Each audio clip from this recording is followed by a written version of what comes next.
When you ask people about urban renewal, they have certain perceptions about what that means. But what really urban renewal is to most places, it's a tool that allows policymakers to invest in projects that are important to their communities. The whole concept of urban renewal is that by investing limited public resources to lure a business owner, a property owner, an employer to invest in a place that they otherwise wouldn't, you're creating something that's larger than just those resources are in and of themselves.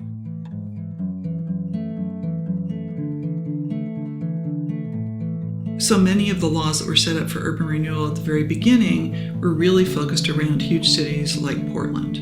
Now that the smaller entities started getting involved, we have completely different needs. Right now, we're literally breaking ground to begin the final mini phase of the West Valley View project, which will be creating a public plaza and on-street parking, which opens up an entire 15-acre parcel to the historic core of the downtown. I think we're in a great spot right now to see new businesses come in. That West Valley View area will be spectacular in the next 20 years.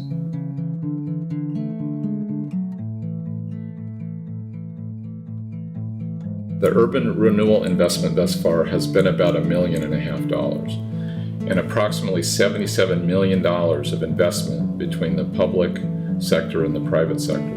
So you can see the leverage that's occurred through some key early investments and how that incents and invites private sector investment to our waterfront. Good urban renewal programs are best done locally.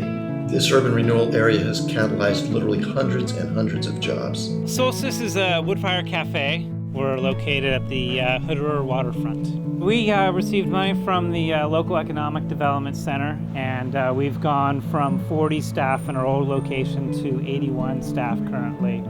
And these businesses down here give us that steady lunch clientele.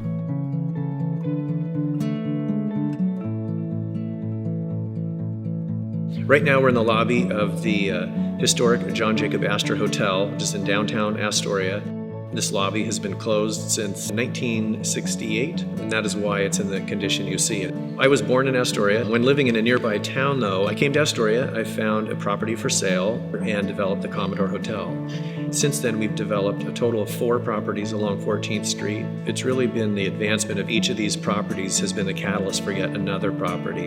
Until now, it seems like the whole downtown is thriving. Urban renewal was a key component of saving the Liberty Theater. In the early 90s, the community came together, wanted to make sure that it was saved and not torn down, because so many communities have lost treasures like these. Downtown Astoria was pretty run down. Having the Liberty Theater be something that could trigger a renaissance in downtown was the thought. So $1 million came in from the city, and we've leveraged that now into $9 million worth of restoration work.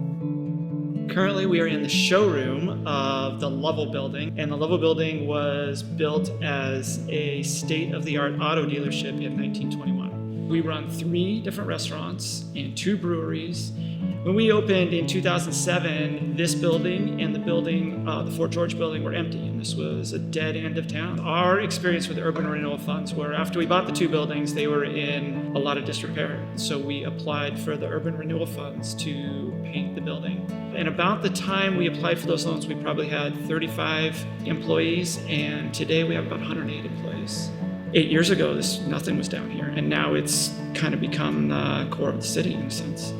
When you ask people if they think that their cities, the public sector, should play a role in creating healthy neighborhoods, should promote job growth, should ensure that cities and towns are livable places, urban renewal is another tool in their toolbox to invest in their communities.